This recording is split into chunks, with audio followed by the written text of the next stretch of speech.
మీకు తెలుసు కండి మన బూత్ కిట్టు అంటే ఆంధ్రజ్యోతి రాధాకృష్ణ అని అందరికీ తెలుసు కదా. అతను ఆదివారం కొత్త పలుకుని రాస్తూ ఉంటాడు. ఇవాళ కొత్త పలుకుని బాగా తెల్లార్లు కూర్చొని రాసినట్టున్నాడు.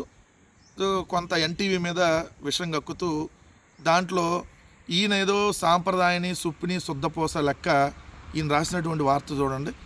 మీడియాకు స్వేచ్ఛ ఎంత ముఖ్యమో హద్దులు కూడా అంతే ముఖ్యం. మరి నువ్వు వేరేదన్నా హద్దుల్లో ఉన్నావా రాధాకృష్ణ? ప్రతిరోజు నువ్వు హద్దు మీరే కదా ప్రవర్తించింది. నువ్వు మీడియా అనేది ఎప్పుడన్నా మీడియాగా భావించావా? అసలు నీ సంస్థ ఎప్పుడన్నా మీడియాగా వ్యవహరించిందా? నువ్వు చంద్రబాబు నాయుడు కోసం బట్టలొప్ప తీసుకొని నడి రోడ్డు మీద నగ్న నృత్యాలు చేశారు కదా మీ పేపర్ను, మీ టీవీ. ఈరోజు నువ్వు మళ్ళీ మాట్లాడతావు. ప్రింట్ మీడియా ఇప్పటికీ కొంత బాధ్యతగా పనిచేస్తుంది. కొన్ని ప్రింట్ మీడియాలు బాధ్యతగానే వ్యవహరిస్తున్నాయి. కానీ నీ బూతు పత్రికను ఇంకొక రోత పత్రిక ఉంది, రోతనాడు, ఇది బూతు జ్యోతి. ఈ రెండు మీరు ఎప్పుడన్నా బాధ్యతగా వ్యవహరించారా? మద్యం సేల్స్ ఎక్కువ పెరగాలి, అబ్బా కోట్లలో అదేంటి కోడి పందాలు జరిగినాయి, అబ్బా ఆనందంగా మీరు రాసేటటువంటి వార్తలు మీరు అసలు ఏ రోజన్నా మీడియాగా మీరు వ్యవహరించారా చెప్పండి. ఎలక్ట్రానిక్ మీడియా అది కూడా యూట్యూబ్ ఛానల్ వచ్చిన తర్వాత పరిస్థితి అదుపు తప్పింది, విచ్చలవిడితనం పెరిగిపోయింది, ప్రజల్లో కూడా ఈ ధోరణిపై ఏహ్యభావం ఏర్పడింది. మీకంటే కొన్ని యూట్యూబ్ ఛానల్ చాలా బెటరు, కొన్ని యూట్యూబ్ ఛానల్ మీకంటే చాలా బెటరు. మీ ఆంధ్రజ్యోతి ఏబిఎన్ కానీ, ఈటీవీ కానీ, మహాన్యూస్ కానీ, టీవీ5 కానీ, మీ 4 ఛానళ్ళు కంటే కొన్ని యూట్యూబ్ ఛానళ్ళు చాలా బెటర్, చాలా పద్ధతిగా మాట్లాడతారు. మీరా నోరు తెరిస్తే మీరు పెట్టేటటువంటి తమ్నెల్స్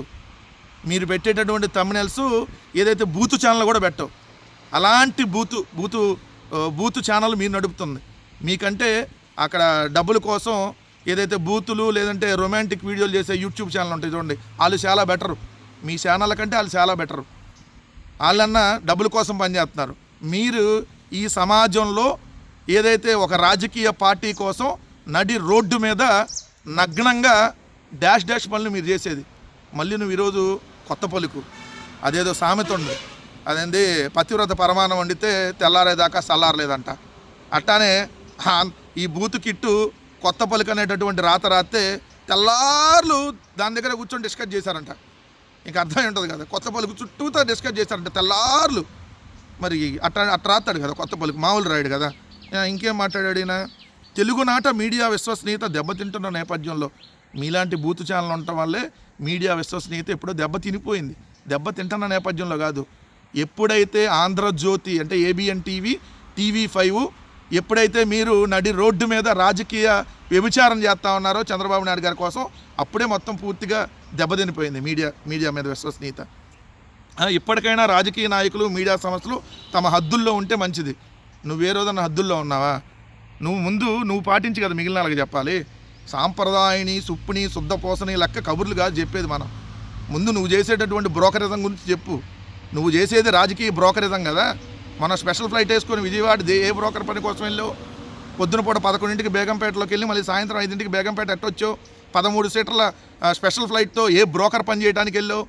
పక్తు రాజకీయ బ్రోకర్ నువ్వు చేసేది రాజకీయ బ్రోకరిజం. నువ్వు మళ్ళీ మీడియా అని చెప్పు మాకు. మీడియా అంటే పరువు పోద్ది. రాజకీయ బ్రోకరిజం సంస్థ నడుపుతున్నా అంటే చాలా క్లారిటీగా ఉంటుంది. రాజకీయ నాయకులు పత్రికా స్వేచ్ఛ పేరిట ఏదైనా చేయవచ్చని మీడియా సంస్థలు భావించినా కుదరదని ఉదంతంతో స్పష్టమైంది. తస్మాత్ జాగ్రత్త. నీలాంటి వాళ్ళు శుద్ధపోసల వ్యాఖ్యలు. చేతిలో మీడియా ఉందని అమాయకులైన ఆడవాళ్ళకు మరకండించే ప్రయత్నం చేస్తే ప్రభుత్వంలో కీలక భూమికి పోషించే అధికారులు చేతులు ముడుచుకొని ఉంటారా? నువ్వు చేసిందేంటి? రాజశేఖర్ రెడ్డి గారి కుటుంబ సభ్యుల మీద, మహిళల మీద, ఆఖరికి భారతమ్మ గారి మీద మీరు రాసినటువంటి వార్తలు, మీరు పెట్టినటువంటి తమ్మునెళ్ళు, ఆఖరికి దేవుణ్ణి కూడా వదలలేదు కదా. మీరు తెలుగుదేశం పార్టీ ఆధ్వర్యంలో మీరు నడుపుతున్నటువంటి ఈ ఛానళ్ళు కాదు, ఇవి మీడియా సంస్థలు కాదు మీరు నడుపుతుంది. సో మీరు ఆడవాళ్ళ మీద, మీరు రోజా గారి మీద కానీ లేదంటే వైఎస్ఆర్ కాంగ్రెస్ పార్టీ మహిళల మీద కానీ మీరు పెట్టినటువంటి తమ్మునెల్స్, కడుపుకి అన్నం తినేవాడు ఎవడన్నా ఆ తమ్మునెల్స్ పెడతాడా? రాధాకృష్ణ, నువ్వు పెట్టు తింటలేదు కాబట్టి ఆ తమ్మునెల్స్ పెట్టావు. ఇంకా నువ్వు ఏదైతే శుద్ధపోస మాటలు మాట్లాడు మాకు దయచేసి. ఎన్టీవీలో ప్రసారమైన కథనం జర్నలిజం ప్రమాణాలకు పూర్తి విరుద్ధం. ఇలాంటి కథనాన్ని ప్రసారం చేయడానికి ఆ సంస్థలో పనిచేసే సీనియర్ జర్నలిస్టులు ఎలా అనుమతించారో తెలియదు.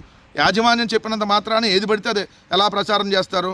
నువ్వు చెప్పావని చెప్పి పాప మీ యాంకర్లో ఏది పడితే చదవట్లేదు అక్కడ. నువ్వు ఏది పడితే అది రాసిస్తే వాళ్ళు కూడా అదే చదువుతున్నారు కదా. యాజమాన్యం చెప్పిందనే కదా వాళ్ళు కూడా యాంకర్ల న్యూస్ చదువుతుంది. ఇది కూడా సేమ్ అట్టానే. మా సంస్థలో ఈ సూత్రాన్ని పాటిస్తున్నాం. అమ్మో ఏం సూత్రం నాయన. నేను ప్రతివారం రాసే వీకెండ్ కామెంటు కొత్త పలుకును కూడా తప్పొప్పుల పరిశీలన కోసం 5-6 సీనియర్లు పంపుతాను. వాళ్ళు కూడా నీలాంటి బ్రోకర్లు అయి ఉంటారు. అందుకని ఆ కొత్త పలికి ఎంత చెత్తగా రాస్తావు, ఎంత విషం జిమ్ముతూ రాస్తావు. ఎవరు నీ దగ్గర పనిచేసే ఆఫీస్ బాయ్లకు పంపించి తప్పులేమన్నా చెక్ చేయమంటావా?